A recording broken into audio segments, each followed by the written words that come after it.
Buenas tardes.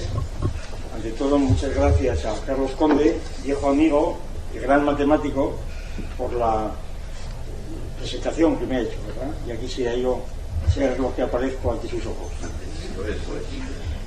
Y con mucho gusto, claro, pues voy a tratar de exponer ante ustedes un esquema del tema que se me ha propuesto, que es España como nación. Bueno, no me parece impertinente recordar que hace 7 años, 14 de abril, un día como hoy, y en este mismo lugar, ¿verdad?, pues tuve ocasión de pronunciar una conferencia con ocasión precisamente de la presentación de la fundación nuestra y del 10º aniversario de la sociedad, de la fundación de la Sociedad de Hispanismo Filosófico. Y esa conferencia, que fue presentada precisamente por el señor Vaquero, luego está publicada en un artículo del Basilisco, que al año siguiente se convirtió en un libro que ha citado Carlos Conde con el título de España frente a Europa. Y entonces, precisamente recordando, algunos de ustedes recordarán aquellos 7 años ya, ¿verdad? Pero claro, en estos 7 años han pasado muchas cosas. Y entonces resulta que en principio la invitación a dar esta conferencia, que yo pensaba haberla convertido pues, en una reexposición más o menos esquemática de aquellos días del libro, al confrontar la fecha actual, el 14 de abril, precisamente, y la gran campaña que se está haciendo en estos días en nombre de la Tercera República Española,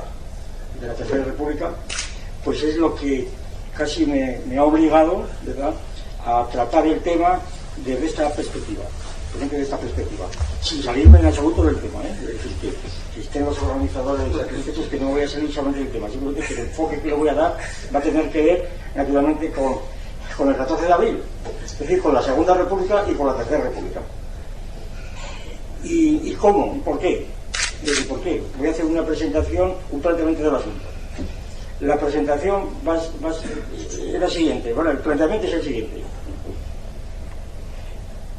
En la Constitución española, que vigente, la Constitución del 68, pues se define a la nación española, artículo 2, como fundamento de la indisoluble unidad de la nación española, patria común e indivisible de todos los españoles.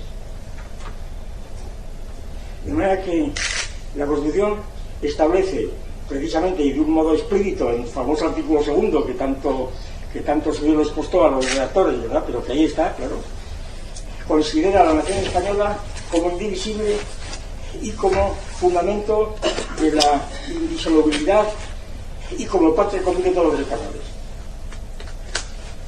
Ahora bien, desde las coordenadas que voy a utilizar, esta es la paradoja, la gran paradoja que yo creo que se ofrece, desde las coordenadas que yo voy a presentar, naturalmente, hay una contradicción o una paradoja, a saber, que la tesis que yo voy a presentar a ustedes, y la que está en estos libros escritos, es que la nación, el concepto de nación política, es un concepto republicano, esencialmente republicano. Claro, la contradicción puede aparecer inmediatamente. Entonces, ¿cómo es que se hace depender de la nación como patria de todos los españoles la indivisibilidad, cuando la nación es republicana y cuando la Constitución, en su título 2, establece que España es un reino, que es una monarquía? No hay una contradicción aquí, por lo menos percibida desde nuestras coordenadas.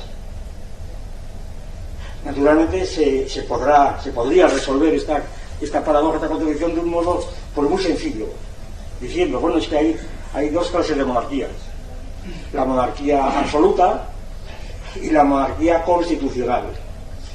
La monarquía constitucional, resumida en aquella famosísima frase de Thiers, ¿verdad?, el rey reina pero no gobierna. La monarquía constitucional es prácticamente una república coronada, o como decía esta mañana el presidente Zapatero, con la superficialidad que le caracteriza, a mi juicio, decía, le preguntaban en un telediario, lo he visto, ¿Y qué ocurre con la República, la Tercera República? ¿Qué se le ocurre decir? Bueno, es que nuestro rey es republicano. Bien, nuestro rey es republicano. Y entonces, claro, ante semejante cuestión, se deduce inmediatamente, se puede inferir, que entonces la diferencia entre república y monarquía, en este caso, en la Constitución, en relación con la nación, se reduce simplemente a un cambio en la titularidad de la jefatura del Estado, porque todo sigue igual, ¿verdad? Y entonces ya está la cuestión. La cuestión es que no se trata de que todo siga igual y cambiamos la monarquía por la república en la jefatura del Estado. Se trata de que la Constitución habla de la unidad de España, la unidad de España y la nación. Y entonces la unidad de la nación ya tiene mucho que ver con la cuestión de la monarquía y la república. Y no la jefatura del Estado, sino la unidad de la nación. ¿Por qué? Pues por muchos motivos.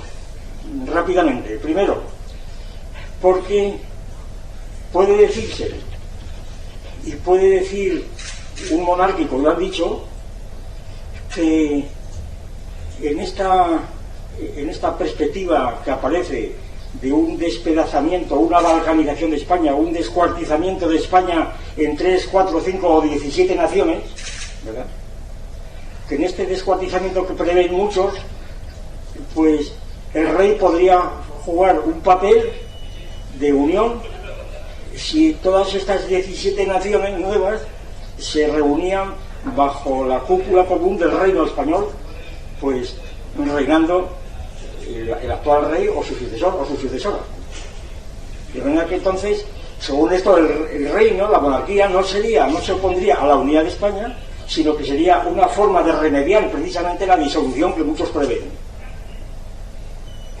Y se diría, y así como, pues que soy en la Edad Media, en el siglo XI, Sancho III, el de Nájera, digo, el emperador, o bien Alfonso VII, el de León, el emperador también, pues ofrecieron una unidad, Sancho III de toda España prácticamente, y Alfonso VII hasta cierto punto también, sin necesidad de que España entonces fuese una nación, porque entonces no lo era, como veremos.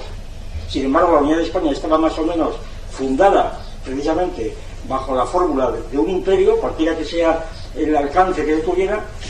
Pues esta misma situación podría repetirse ahora diciendo, bueno, España, supongamos que las negociaciones de unos y otros, sobre todo en función del mercado común, ¿verdad?